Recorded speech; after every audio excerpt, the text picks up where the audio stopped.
உடம்பு இருக்குது, முகம் இல்லை. முகமும் மூளையும் இல்லாத எந்த உடலும் ஜஸ்ட்டு கோமா மாதிரி தான். இங்கே இருக்கக்கூடிய எல்லா கூட்டணியும் மக்களோட இணைந்ததில்லை. நாங்கள் மக்களோட ஒவ்வொரு வீட்லேயும் இருக்கிறோம். தேர்தலில் அதுக்கான பதிலை சொல்லுவோம். இப்போ நாங்கள் இத்தனை பர்சன்டேஜ் அத்தனை பர்சன்டேஜ், நீங்கள் இந்த அழுத்தத்துக்கு பயந்தீங்களா அந்த அழுத்தத்துக்கு பயந்தீங்களா, இந்த கற்பனை கதைகளுக்கெல்லாம் பதில் சொல்கிறதுக்கு எங்களுக்கு டைம் இல்லை. எல்லாத்துக்கும் தேர்தலில் நாங்கள் பதில் சொல்லுவோம். மக்களுடைய செல்வாக்கு என்னன்னு தெரியும். ஒரு 6 டிஸ்ட்ரிக்ட் போகும்போதே மக்களுடைய வெள்ளத்தை தமிழக போலீஸால் ஹேண்டில் பண்ண முடியல. அந்த அளவிற்கு திருவாரூருடைய அந்த ஒரு கூட்டமே திமுக கழகத்தோடைய தோல்வி எங்கன்னு தெரிஞ்சிச்சு. இந்த வெற்றியை யாராலும் தடுத்து நிப்பாட்ட முடியாது. எங்களோட தலைவரும் சரி, கட்சியும் சரி, யாருக்கும் அடிபணிந்ததா வரலாறும் கிடையாது, சரித்திரமும் கிடையாது. மக்கள் மாற்றத்துக்கு ரெடி ஆகிட்டுறாங்க. எங்களுடைய தலைவர் முதலமைச்சர் ஆவார். அதுதான் வரலாறாக மாறும். நன்றி, வணக்கம்.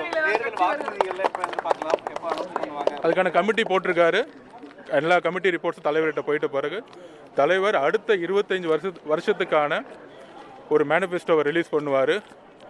இங்கே நிறைய பேர் ஒவ்வொரு திடீர்னு ப்ரெஸ் ரிலீஸ் பண்ணி இத்தனை ரூபா தரோம், அத்தனை ரூபா தரோம், இது ஃப்ரீயாக தரோம், இத்தனை வருஷம் கொடுக்காத லேப்டாப்லாம் இப்போ கொடுக்குறேன்னு சொல்கிறது, இது எல்லாம் தேர்தலுக்கு மக்களுக்கு தெரியும்.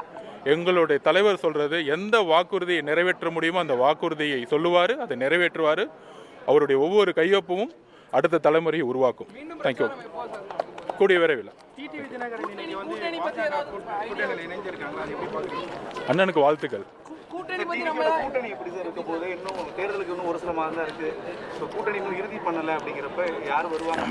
2026 நான் திருப்பி பதிவு பண்ணுறேன். கூட்டணிக்கான அரசியல் கிடையாது. ஒரு மேடம் ஜெயலலிதா அவர்களும் அதுக்கப்புறம் கலைஞர் கருணாநிதி அவர்களும் இறந்த பிறகு 2 கட்சியோடைய தலைமை மீது மக்கள் மிகப்பெரிய வெறுப்பை சம்பாதிச்சிருக்காங்க. நம்பிக்கை இல்லை. நம்பிக்கை இல்லாத தலைவர்கள் ஒரு கூட்டணியை உருவாக்கும் பொழுது அதை சார்ந்த தலைவர்களும் மக்கள்கிட்ட எப்பயுமே நம்பிக்கையை உருவாக்க முடியாது.